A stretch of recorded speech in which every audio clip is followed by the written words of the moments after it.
बिस्मिल्लाहिर्रहमानिर्रहीम। Outstanding balance report maintain करनी है एक्सेल में।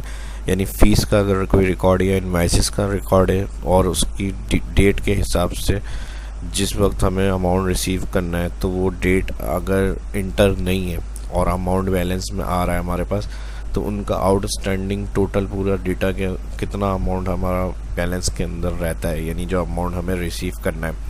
तो इसका फार्मूला कौन सा होगा और कैलकुलेशन कैसे करेंगे आज की इस क्लास के अंदर मैं बताऊंगा। तो चलिए शुरू करते हैं।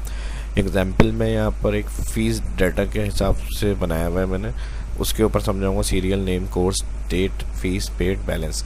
आज जिनकी डेट इंटर होगी उनकी फ़ीस यहाँ पर होगी और उनका पे लिखा हुआ आ जाएगा, और अगर उनकी डेट इंटर नहीं है तो जो फ़ीस उनको पे करनी है वहाँ उनका बैलेंस शो रहा होगा। तो इस तरह से रिकॉर्ड होते हैं, जैसे चेक क्लियर हो गया या नहीं हुआ। बैंक्स वगैरह में भी आप देख सकते हैं उनका रिकॉर्ड, और वो सारी एंट्री आप कर रहे हैं, किसके क्लियर हुए हैं किसके नहीं हुए। अगर क्लियर हो गए तो आउटस्टैंडिंग में बैलेंस 0 होगा, और अगर क्लियर नहीं है तो उनका अमाउंट लिखा हुआ आ रहा होगा। तो इस तरह से किस तरह कैलकुलेशन कर सकते हैं हम इस वीडियो के अंदर मैं बताऊंगा। और सबसे पहले अगर हम बात करें यहाँ से जो भी हम सिलेक्ट कर रहे हैं, इधर लिस्ट बना लेते हैं कॉलम के अंदर। जब हम यहाँ से कुछ सिलेक्ट करेंगे कोर्स या कैटेगरी, तो यहाँ पर उसकी ऑटोमेटिक फ़ीस आ जाएगी। डेटा मेन्यू के अंदर डेटा लिस्ट, और यहाँ पर मैं नाम टाइप करूँगा CIT,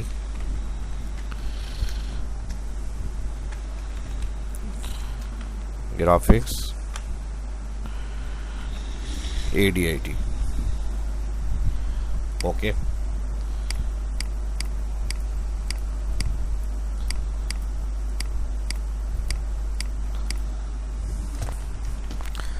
अब यहाँ पर फीस के लिए कंडीशन लगा लेते हैं। If bracket course cell first select बराबर है CIT इनवर्टेड कॉमा, तो वैल्यू इफ ट्रू में जो इसकी फ़ीस है वो अमाउंट लिख लेंगे। फिर नेक्स्ट कंडीशन लगेगी इफ़ की, फिर इफ़ यही फर्स्ट सेल सिलेक्ट बराबर है इनवर्टेड कॉमा ग्राफिक्स, फिर इनवर्टेड कॉमा तो फीस होगी 10,000, फिर कॉमा इफ। अब उसके बाद तीसरा जो ऑप्शन है वो डायरेक्ट हम दे सकते हैं ADIT की फ़ीस होगी 25,000। दो ब्रैकेट, दो इफ कंडीशन, क्लोज, एंटर। तो ADIT और ग्राफिक्स के अलावा अगर कोई वैल्यू होगी तो उधर अमाउंट 25,000 लिखा हुआ आ जाएगा। सही है जी। अब ये तो हो गया हमारा सिंपल। अब इसको हमें चेक इस तरह से करना है कि यहाँ पे डेट इंटर करते हैं, जैसे मिसाल के तौर पे तो देखें यहाँ पर, यानी ये सिस्टम इस तरह से है कि ऑटोमेटिक जैसे डेट इंटर करेंगे तो यहाँ फार्मूला जो होगा पे लिखा हुआ दिखा देगा आपको। तो इसके अंदर जैसे मैं 1 2 3 एक सीक्वेंस में डेट इंटर कर लेता हूँ ड्रैग करके, तो सबका पेड बैलेंस लिखा हुआ है। लेकिन अगर मैं यहाँ से कोई क्लियर कर देता हूँ कि भाई इनका एडमिशन तो नहीं हुआ है अभी, ठीक है जी, तो पे नहीं की इन्होंने फ़ीस, तो यहाँ पर हम डेट इंटर नहीं कर रहे हैं। जिस दिन पे होगी उस दिन की डेट आएगी तो फिर यहाँ पर बैलेंस शो होगा। तो पहले तो इस फार्मूले को देख लेते हैं जो पेड में मैंने लगाया है। वैल्यू जो आ रही थी वो क्लियर कर दी और फार्मूला भी ख़त्म कर दिया। यहाँ पर फर्स्ट सेल के अंदर लगेगा equal if date cell select करेंगे क्योंकि इससे कंडीशन बनेगी, और कंडीशन हम बना रहे हैं इफ़ लॉजिकल टेक्स्ट के अंदर। लॉजिकल टेक्स्ट में हम लगाएंगे लेस देन और ग्रेटर देन। दोनों ये एक साथ लगाने का मतलब, लेस देन और ग्रेटर देन का मतलब ये होता है एक साथ यूज़ करने का, नॉट इक्वल।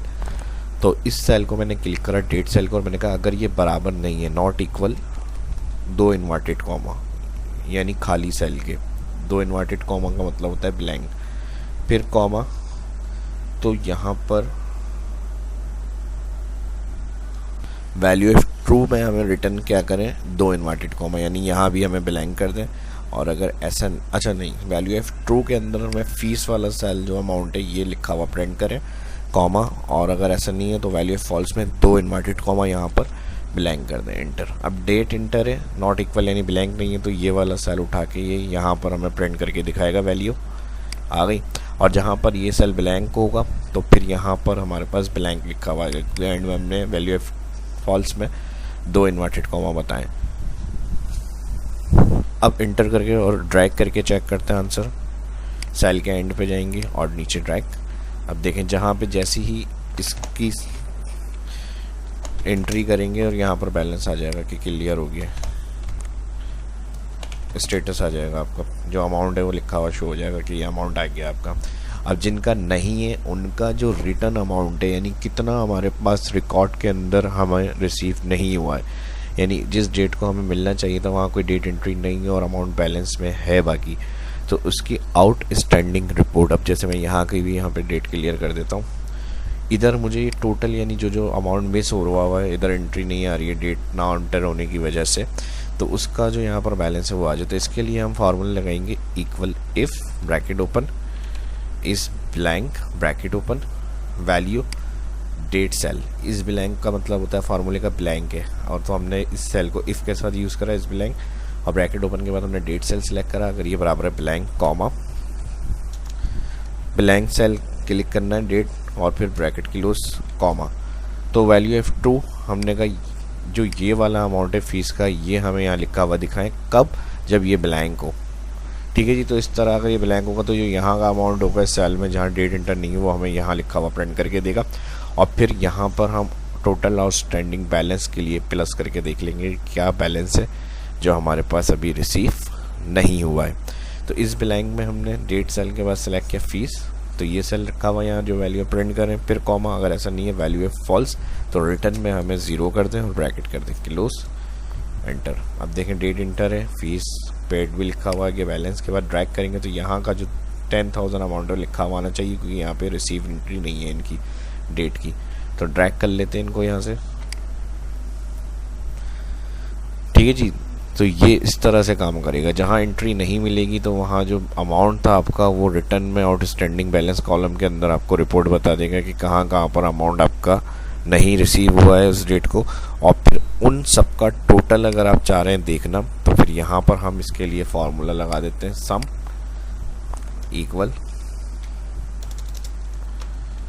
सम और all entire column balance select bracket close enter. तो ये हमारा अभी आउटस्टैंडिंग बैलेंस बाकी है जो हमें मिलेगा या हमें रिसीव करना है। तो ये कह सकते हैं या यूँ कहा जा सकता है कि फीस बैलेंस रिपोर्ट चेक करने का तरीका मैंने इसके अंदर आपको बताया है, या आउटस्टैंडिंग कितना बैलेंस अभी रह गया है हमारा जो हमें रिटर्न मिलेगा। तो उस तरह से अगर हमें वर्क करना है कैलकुलेट वगैरह तो वो इन फार्मूलों से हम कर सकते हैं जो मैंने आज की इस क्लास के अंदर बताया। और यहाँ पर और मज़ीद कलर हाईलाइट वगैरह के लिए करने कंडीशन में जाएंगे, कलर्स रूल्स के हिसाब से यहाँ से आप कलर सेलेक्ट कर सकते हैं उसका,